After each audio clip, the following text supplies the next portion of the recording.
ওসমান হাদীকে গুলির ঘটনার পরপরই এই দুই ছবি নিয়ে সন্দেহ বাড়তে থাকে।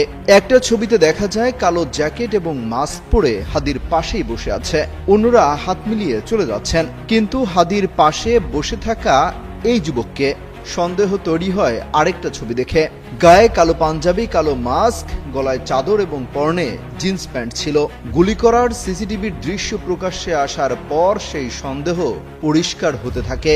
মোটরসাইকেলে করে হামলায় অংশ নেওয়া দুই ব্যক্তি এবং হাদীর সাথে প্রচারণা চালিয়ে যাওয়া দুই ব্যক্তির ছবি বিশ্লেষণ করেছে দ্য ডিসেন্ট। তারা নিশ্চিত হয়েছে যে বাইক থেকে গুলি ছোড়া দুই ব্যক্তি আজ দুপুরে মতিঝিল ওয়াবদা মাদ্রাসা এলাকায় হাদীর সাথেই মাস্ক পরা অবস্থায় জনসংযোগে অংশ নিয়েছিল। হামলাকারী দুজনের মধ্যে একজনের গায়ে কালো পাঞ্জাবি, কালো মাস্ক, গলায় চাদর এবং পরনে আকাশি রঙের প্যান্ট ছিল।